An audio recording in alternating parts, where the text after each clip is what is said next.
Oi, segunda-feira fria, nublada, e a notícia de que o presidente Jair Bolsonaro vai mesmo assinar uma portaria transferindo o Conselho de Controle de Atividades Financeiras, COAF, do Ministério da Economia para o Banco Central. Não há necessidade dessa coisa. O COAF é um instrumento de inteligência financeira, estava no Ministério da Fazenda. O Bolsonaro mandou uma reforma administrativa em medida provisória e o Congresso mudou, propondo a mudança da economia para o Ministério da Justiça para cumprir uma promessa feita ao Sérgio Moro, para quem ele nomeou ministro da Justiça, de que manteria essa inteligência financeira sob controle dele. A Câmara se rebelou e, num processo progressivo de queima do Sérgio Moro, transferiu para o Ministério da Economia, que é o substituto do Ministério da Fazenda. Os senadores, na hora de aprovarem a medida provisória, ensaiaram uma rebelião para devolver para o Ministério da Justiça, mas o próprio Bolsonaro os convenceu de que não deveriam fazer, porque ia ficar sob o Paulo Guedes, é o mesmo governo. Não é bem assim. O Roberto Leonel, que é o presidente do COAF, está recebendo uma pressão muito forte do Bolsonaro, porque ele criticou, com toda a razão, a medida estapafúrdia, estúpida e infame do presidente do Supremo Tribunal Federal, o Dias Toffoli, que proíbe o compartilhamento de informações de inteligência financeira do COAF, do Banco Central e da Receita Federal, sem específica autorização judicial. É uma medida, inclusive, mentirosa, porque em nenhum momento os dados do COAF são públicos. Eles são dados secretos, às vezes vazam com quaisquer outros dados.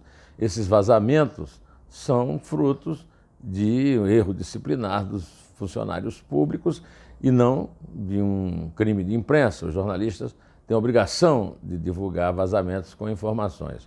O COAF foi um elemento muito importante para a Operação Lava Jato investigar os movimentos financeiros seguindo a famosa frase, Follow the money, siga o dinheiro. Só que conquistou, logo na transição do governo Temer para o governo Bolsonaro, a antipatia dos bolsonaristas em geral e principalmente da família Bolsonaro, porque o COAF, segundo foi revelado numa reportagem do jornal Estado de São Paulo, tinha constatado movimentações atípicas do motorista, do ex-assessor de Flávio Bolsonaro, na Assembleia Legislativa do Estado do Rio de Janeiro, Fabrício Queiroz, de R$1.200.000. Desse R$1.200.000, R$24.000 foram depositados em conta de Michele Bolsonaro, a mulher do presidente. A fúria dos bolsonaristas e da família Bolsonaro foi para cima do COAF. Onde é que o COAF estava na época do mensalão? Estava dando informações de inteligência financeira. Só que eram informações secretas para o Ministério Público, como nunca deixaram de ser, e como o Dias Toffoli, que é completamente delirante, inventou que não tinha sigilo. Na verdade, foi apenas para atender, inclusive, a um pedido do Flávio Bolsonaro, pedido da defesa do Flávio Bolsonaro, que era um pedido extemporâneo. O Flávio Bolsonaro, na condição de primogênito do presidente, tinha obrigação, e o presidente tinha obrigação de cobrar dele, que ele permitisse a investigação para provar a inocência, não que ele impedisse a investigação. Pois é, agora o COAF ficou nesse puxa-encolhe, da Fazenda para a Justiça, da Justiça para a Economia, como decidiu a Câmara. Agora, por medida provisória, vai para o Banco Central.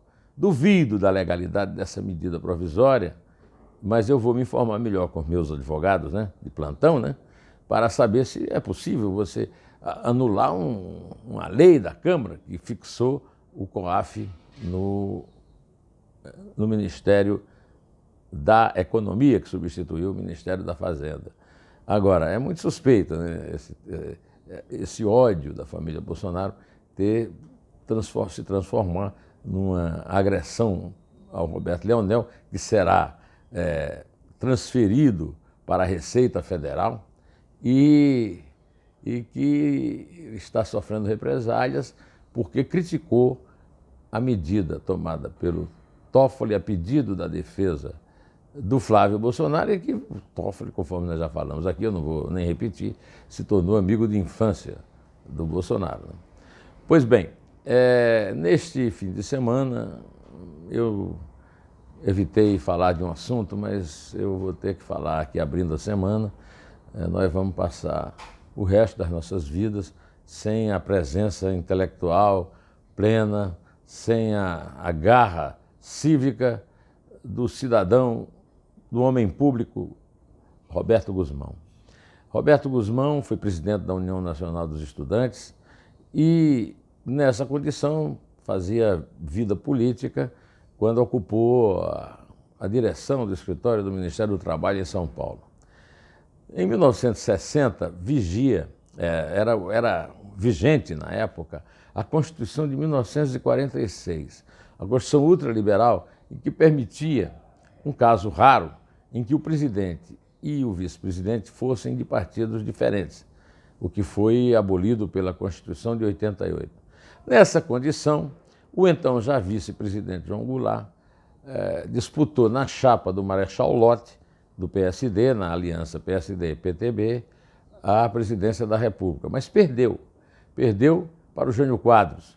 O Jânio era de um partido pequeno, o Partido Trabalhista Nacional, PTN, mas recebeu o apoio de um grupo forte da União Democrática Nacional, da UDN, que tinha tentado algumas vezes tirar o PSD do poder, primeiro com o brigadeiro Eduardo Gomes perdendo para o Marechal Eurico Dutra, depois com o brigadeiro Eduardo Gomes perdendo para o próprio Getúlio Vargas, candidato do PTB, e finalmente quando o general Juarez Távora, herói da Revolução de 30, perdeu a eleição para o Juscelino. Em 60, os candidatos eram o Marechal Lott e o João Goulart, presidente e vice, e o Jânio Quadros e o Milton Campos, que já tinha substituído o Leandro Maciel, que era um sergipano que criava muito problemas de convívio com o Jânio. E o Roberto Guzmão entrou nessa história criando a chapa vencedora, que foi a chapa Janjan, inclusive uma golada de marketing dele. E a chapa Janjan ganhou. O Jânio ganhou para presidente e o João Goulart ganhou para vice. Depois vocês conhecem o resto da história, o golpe militar de 61, que não foi bem sucedido, o de 64. E o Roberto Guzmão teve uma vida como empresário. Ele tinha uma fábrica de cerveja em Ribeirão Preto, vendeu a fábrica para a Antártica e ficou participando da direção da Antártica, inclusive quando a Ambev juntou Antártica e Brahma. Quando voltou à política, voltou para ser secretário de governo do Franco Montoro e trabalhar pela eleição de Tancredo Neves, do MDB, para a presidência da República no colégio eleitoral. Durante essa articulação do Roberto Guzmão com o Tancredo, eu tive a honra de participar pessoalmente de várias reuniões do Tancredo com o Mauro Guimarães, com o Roberto Guzmão e comigo no restaurante Four Seasons, no último andar do Hotel Othon, na Praça do Patriarca, em São Paulo. Aí se firmou uma grande amizade e nós, de brincadeira, criamos o Clube dos Intolerantes. Era um clube em que os três éramos presidentes, o Mauro, o Roberto e eu. O Tancredo primeiro se foi, né? O Mauro também, e agora foi o Roberto Guzmão. A ausência do Guzmão na vida social, no meu convívio pessoal, mas sobretudo na vida brasileira, um homem sério. O Tancredo o nomeou ministro da Indústria e Comércio, mas o Tancredo morreu. Quem assumiu foi o Sarney, como vocês lembram, o Sarney manteve o ministério. E a passagem do Roberto Guzmão pela vida pública foi sempre uma passagem honesta, limpa e a favor da democracia. Então eu lamento, eu sou o único sobrevivente desse grupo, espero sobreviver bastante para conviver com Isabel e com Arthur. De qualquer maneira, lamento muito, deixo um abraço grande para a família do Roberto, com quem eu convivo também, sou muito amigo do Zé Roberto, filho dele, grande especialista em direito autoral, fui muito amigo da Tassi, a mulher, e deixo aqui a minha lágrima, a minha tristeza e, sobretudo, o meu vazio com a ausência da palavra sempre cortante, sempre digna, sempre proba, do meu querido amigo Roberto Guzmão. Direto ao assunto, em pé, e só a verdade nos salvará.